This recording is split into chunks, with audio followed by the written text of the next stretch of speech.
రాముడు బీజేపీకే పరిమితమా? అయోధ్య రామ మందిరంలో ఓన్లీ బాలరాముడే ఎందుకు ఉండాలి, సీతారాముడు ఎందుకు లేడని కాంగ్రెస్ సీనియర్ నేత అద్దంకి దయాకర్ కామెంట్ చేశారు. దీన్ని మీరు ఎట్లా చూస్తారు? అరే అద్దంకి దయాకర్, జీసస్ జీసస్ జై జీసస్ అన్నావు కదా, మరి జీసస్ నీకేమైనా చిన్న ఆయన అవుతారా? ఇప్పుడు బీజేపీ అంటే అందరి పార్టీ అని మీరు అంటున్నారు, కానీ ఇక్కడ క్షేత్రస్థాయిలో మాత్రం అది హిందువులకు సంబంధించిన పార్టీ మాత్రమే. భారతీయ జనతా పార్టీ ఆ విధంగా ఆలోచిస్తే ఈరోజు ముస్లిం మహిళలు త్రిబుల్ తలాక్తో ఇబ్బంది పడతా ఉంటే ఆ త్రిబుల్ తలాక్ను రద్దు చేసి, ఇప్పుడు ఒక్కటన్నా మీరు మైనార్టీలు కూడా మా పార్టీలో భాగమే అంటున్నారు. మరి మైనార్టీలు రిజర్వేషన్లు ఎందుకు తీసేస్తామని చెప్తున్నారు? మరి వాళ్ళలో కూడా పేదలు ఉన్నారు కదా, మరి వాళ్ళకి రిజర్వేషన్ దక్కాలి కదా. దానివల్ల ఒకవేళ మతం ఆధారంగా రిజర్వేషన్ చేస్తే అత్యధికంగా నష్టపోయేది ఎవరంటే విద్యాశాఖ మంత్రి లేని ప్రభుత్వాన్ని ఎట్లా చూడాలి? సేమ్ ఇదే విధంగా రేవంత్ రెడ్డి కూడా అదే చేస్తా ఉన్నాడు. ఈయన కూడా మోనార్కే, ఈయన తక్కువ లేదు. ఒక రకమైన కార్పొరేటీకరణ కూడా బీజేపీలో కూడా జరిగింది. దీన్ని ఒక యువ నాయకుడిగా మీరు నిజం అంటే దీన్ని సమర్థిస్తారా, లేదు అని ఖండిస్తారా? ఏ పార్టీ అయినా కూడా పార్టీలోకి అందరిని ఆహ్వానించాలి, అందరిని కలుపుకోవాలి. అరే ఎంతోమంది వస్తారు, వచ్చిన తర్వాత వాళ్ళు ఈ మధ్యకాలంలో బీజేవైఎం యాక్టివ్ రోల్ అనేది చాలా తగ్గిపోయింది.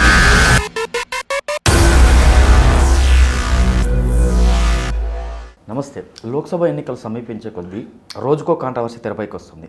నిన్న మొన్నటి వరకు రిజర్వేషన్లు మారుస్తారని, రాజ్యాంగం మారుస్తారని వస్తే ఇప్పుడు తాజాగా అయోధ్య రామ మందిరం, హిందూ మతం గురించి ఒక రకమైన కాంట్రవర్సీ నడుస్తుంది. ఈ నేపథ్యంలో మనతో ఈ కాంట్రవర్సీపై స్పందించేందుకు బీజేవై రాష్ట్ర ప్రధాన కార్యదర్శి సురేష్ కుమార్ ఉన్నారు. అన్న నమస్తే. నమస్తే. ఇటీవలి కాలంలో ఈ మధ్యకాలంలో ఒక ట్రెండ్ నడుస్తుంది. రాముడు బీజేపీకే పరిమితమా, అయోధ్య రామ మందిరంలో ఓన్లీ బాలరాముడే ఎందుకు ఉండాలి, సీతారాముడు ఎందుకు లేడని కాంగ్రెస్ సీనియర్ నేత అద్దంకి దయాకర్ కామెంట్ చేశారు. దీన్ని మీరు ఎట్లా చూస్తారు?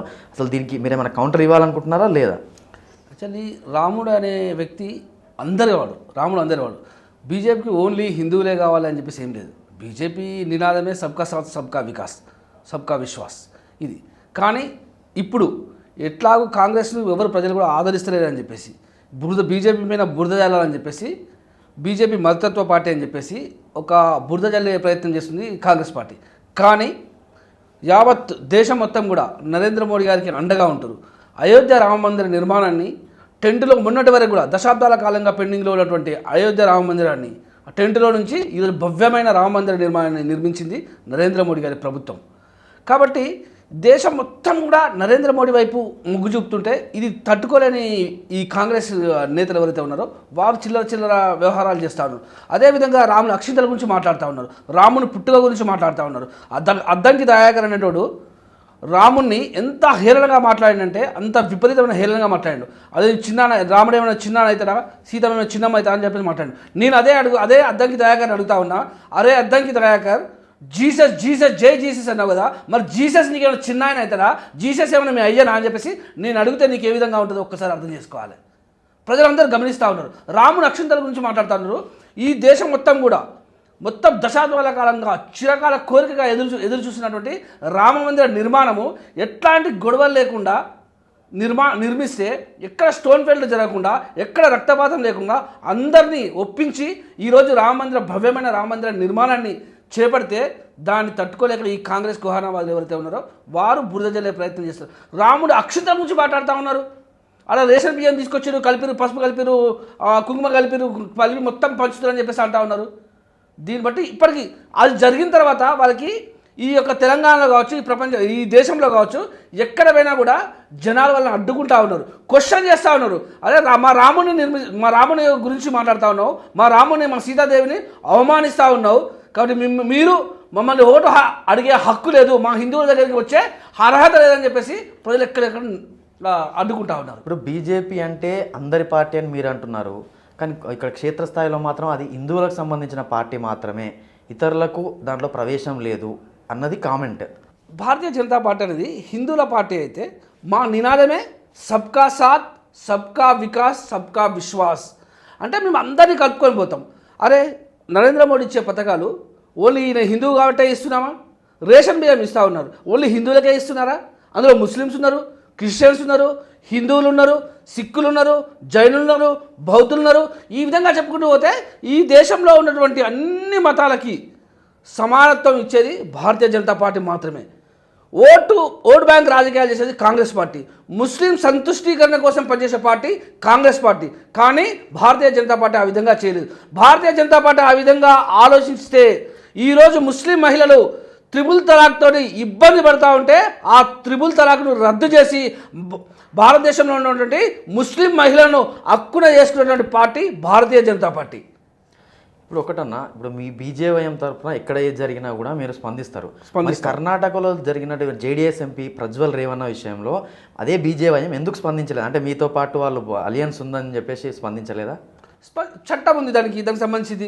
చట్టం తన పని చేసుకుంటూ పోతుంది. వాళ్ళు ఎంక్వైరీ చేస్తూ ఉన్నారు, దానికి సంబంధించి అది చూసుకుంటారు. అంతే తప్ప ప్రతి దానిలో బీజేపీ తలదూర్చి వాళ్ళ వ్యక్తిగత విషయాల్లో చేయాల్సిన బాధ్యత మా యువమోర్చ కదా. యువమోర్చ బాధ్యత ఏముంటుంది?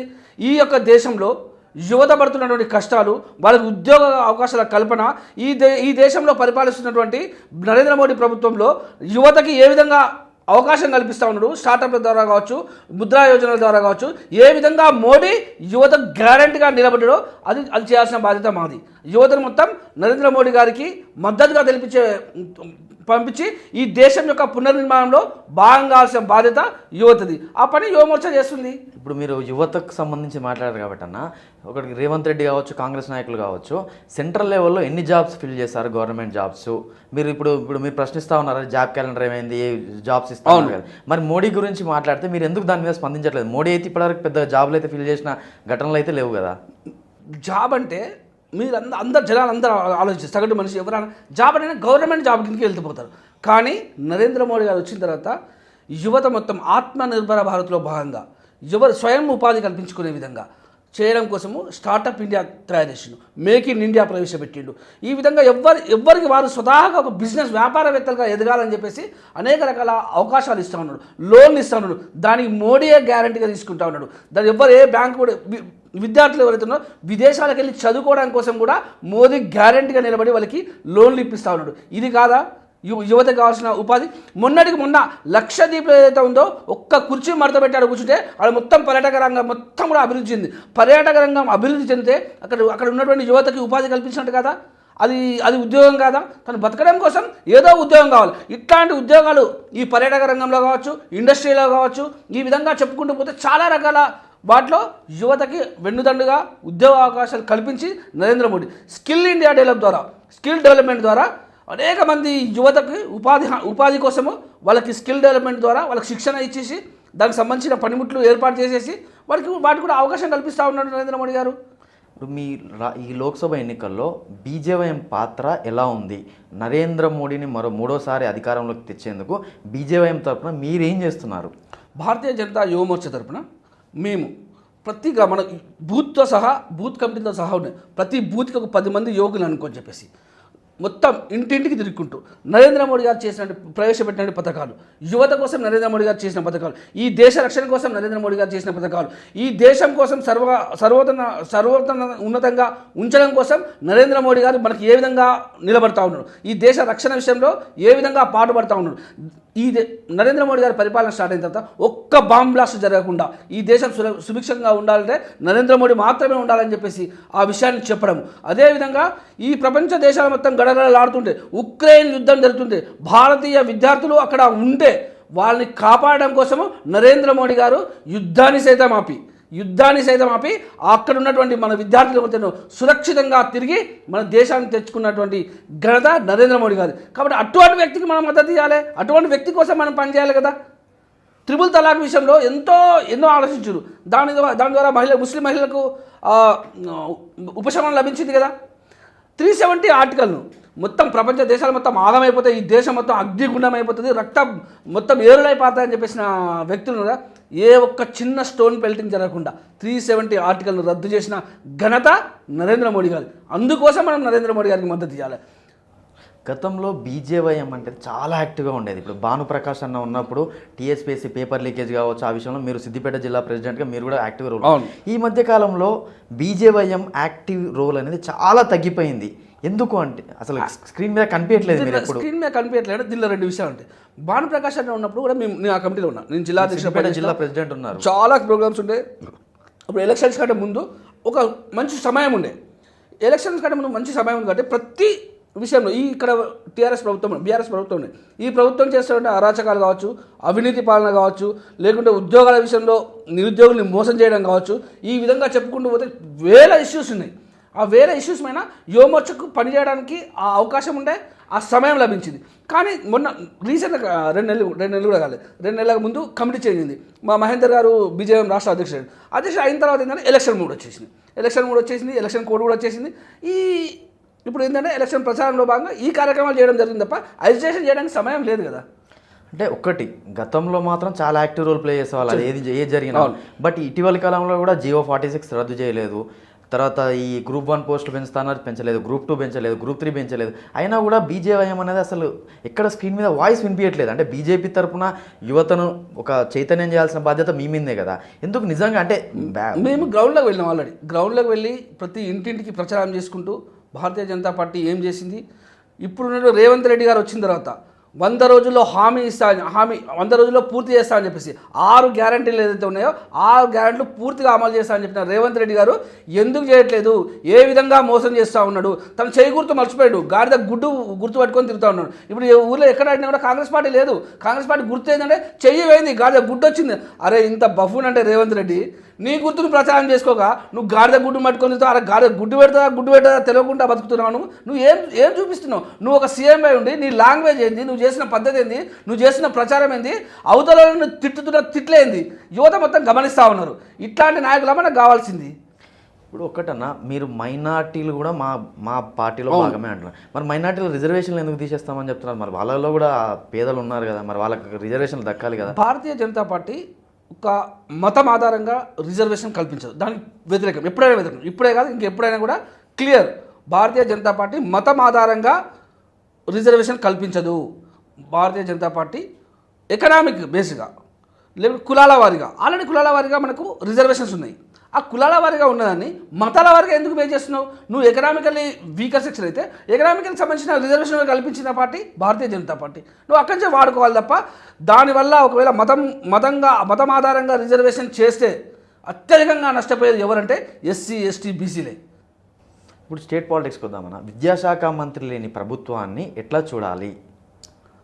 సేమ్ ఇంతకుముందు గతంలో కేసీఆర్ ఏం చేసిండు, ఈ విద్యా వ్యవస్థను భ్రష్టు పట్టించేసిండు. ఎక్కడ స్కూల్స్ సరిగా పుస్తకాలు రాలేదు, ఓ బుక్కులు లేవు, ఏం లేవు. మొత్తం ఆ స్కూల్లో ఓ టాయిలెట్స్ లేవు, ఓ పద్ధతి లేదు, ఓ పాలు లేదు, ఏది లేదు.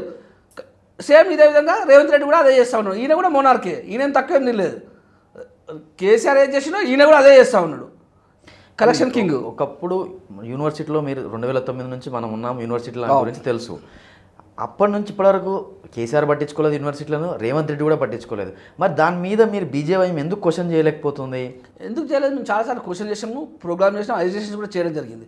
మొన్న కరెంట్ కూడా బంద్ అయింది. కరెంట్ బంద్ అయితే కూడా మేమే విద్యార్థుల దగ్గరికి వెళ్ళి, వీసీ దగ్గరికి వెళ్ళి రిప్రజెంటేషన్ ఇచ్చినాం. ఒక యువమోర్చా తరఫున ఇంకోటి ఏంటంటే యూనివర్సిటీలో మెయిన్గా భారతీయ జనతా యువమోర్చా కాకుండా ఏబీపీ ఆర్గనైజేషన్ ఉంటాయి, స్టూడెంట్ ఆర్గనైజేషన్ పనిచేస్తూ ఉంటాయి. వీటిపై ఎక్కువ వాళ్ళు స్టూడెంట్స్ ఇన్వాల్వ్ అవుతూ ఉంటారు. ఒకప్పుడు సిద్ధాంతం, ఆర్ఎస్ఎస్ సిద్ధాంతం కానీ, భావజాలం కానీ, ఐడియాలజీ ఉన్న వాళ్ళు కానీ బీజేపీలోకి వచ్చేవారు. ఎస్పెషల్ ఇప్పుడు ఏంటంటే కార్పొరేట్ స్థాయిలో జరిగిపోయింది. ఫస్ట్ ఇక్కడ యువమోర్చా నుంచి ఎంట్రీ అవుతున్నారు. అంటే ఒక రకమైన కార్పొరేటీకరణ కూడా బీజేపీలో కూడా జరిగింది. దీన్ని ఒక యువ నాయకుడిగా మీరు నిజం అంటే దీన్ని సమర్థిస్తారా, లేదు అని ఖండిస్తారా?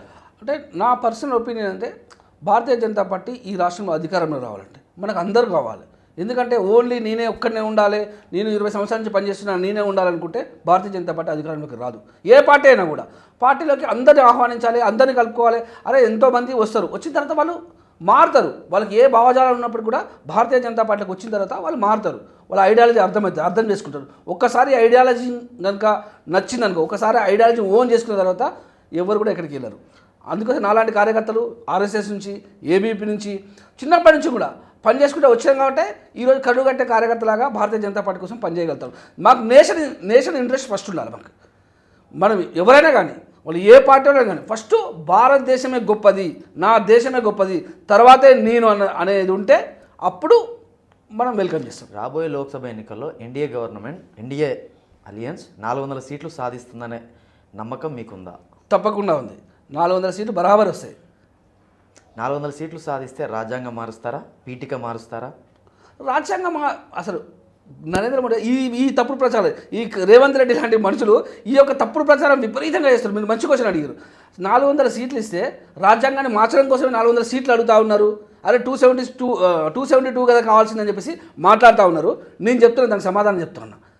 ఈరోజు మనం అడుగుతూ ఉన్నాం, మేము ఎగ్జామ్ రాష్ట్రం 10 సంవత్సరాలు పరిపాలించడం, 10 సంవత్సరాలు పరిపాలించిన తర్వాత పురోగతి కోరుకుంటాం. అరే ఒకరు చిన్న కిరాణా కొట్టు పెట్టుకున్నాడు, నెలకు 5,000 వస్తున్నాయి. నీ వార్షిక ఆదాయం కలిసి మొత్తం కలిసి ఒక 2 లక్షలు వచ్చాయి అనుకోండి. 2 లక్షలు వచ్చాయి. నెక్స్ట్ ఇయర్ నాకు 5 లక్షలు కావాలని కోరుకుంటావా లేదా? దాన్ని డెవలప్మెంట్ చేసుకోవాలని కోరుకుంటామా లేదా? అదేవిధంగా భారతీయ జనతా పార్టీ 272 ప్లస్ వచ్చినాయి. తర్వాత నెక్స్ట్ టైం 300 చేంజ్ వచ్చినాయి. అరే ఇప్పుడు మేము ఎందుకు కోరుకోదు 400 అని చెప్పేసి మేము టార్గెట్ పెట్టుకున్నాము. 400 సీట్లు గెలవాలని చెప్పేసి మేము టార్గెట్ పెట్టుకున్నాము. మేము పరిపాలించిన దానికి అది ప్రతీకగా కావాలి, అది ఒక గుర్తింపుగా కావాలి, ఒక చిహ్నంగా కావాలని చెప్పేసి భారతీయ జనతా పార్టీ భావిస్తూ ఉంది. అందులో తప్పే ఉంది. నీకు సత్తా లేక, నీకు దమ్ము లేక, నీ క్యాడర్ని కాపాడుకోలేక, నీవు గెలవచేతను కాక ఈరోజు మాట్లాడుతాను. మరి నువ్వు గెలిచి చూపించు. భారతీయ జనతా పార్టీ చెప్తా ఉంది 100% మేము 400 సీట్లు బరాబర్ గెలుస్తాము, ఈ భారతదేశాన్ని అత్యున్నతంగా పరిపాలిస్తామని చెప్పి చెప్తా ఉన్నాం. రాజ్యాంగాన్ని మార్చడానికో, రిజర్వేషన్ తీసేయడానికో, ఇంకోటి చేయడానికో చేయట్లేదు. సుస్థిరమైన పాలన అవసరము. ఇంకా గొప్పగా మాకు ఇంకా గొప్ప మంచి రిజల్ట్ ఇవ్వాలని చెప్పేసి, ఇంకా ఉత్సాహం ఇవ్వాలని చెప్పేసి మేము అడుగుతూ ఉన్నాం 400 సీట్లు. నన్ను అడిగితే ఇప్పుడు ఈ 2024 కాకుండా 2029లో మొత్తం ఎన్ని పార్లమెంట్ సీట్లు ఉన్నాయో అన్ని పార్లమెంట్ సీట్లు భారతీయ జనతా పార్టీ గెలవాలని చెప్పేసి నేను కోరుకుంటా ఉంటా. తప్పేముందండి? ఈ తెలంగాణలో 17 పార్లమెంట్ సీట్లు ఉంటే 17 గెలవాలని కోరుకుంటా. తప్పనాది? నేను ఆ విధంగా పనిచేస్తాను భారతీయ జనతా పార్టీ. తెలంగాణలో ఎన్ని స్థానాల్లో మీరు గెలుస్తారని ఆశిస్తున్నారు? 12 స్థానాలు గెలుస్తాం అనుకుంటున్నాం. ఎందుకు మిగిలిన 5 ఎందుకు వదిలేశారు? అంటే కొన్ని వీక్ పాయింట్స్ ఉంటాయి. ఆడ క్యాడర్ కావచ్చు, లేకుంటే అక్కడ మన బలం కావచ్చు, భారతీయ జనతా పార్టీ బలం కావచ్చు, కొద్దిగా వీక్గా ఉండొచ్చు, ఉన్న క్యాండిడేట్స్ కావచ్చు, ఏదో రకమైన లోపాలు. అన్నిటికన్నీ గెలవాలని లేదు కదా. హైదరాబాద్లో గెలవాలని కూడా మనస్ఫూర్తిగా ఏంటంటే 17 మేమే రావాలి అని చెప్పేసి అనుకుంటాం. హైదరాబాద్తో సహా మేమే గెలవాలని అనుకుంటాము. హైదరాబాద్లో జెండా ఎగరబోతుందంటారు, కాషాయం జెండా 100% గెలవబోతాను. Last and final, Bharatiya Janata పార్టీకి ఒక యువత ఎందుకు ఓటేయాలి? యువత మోడీని ఎందుకు సమర్థించాలి? Last final.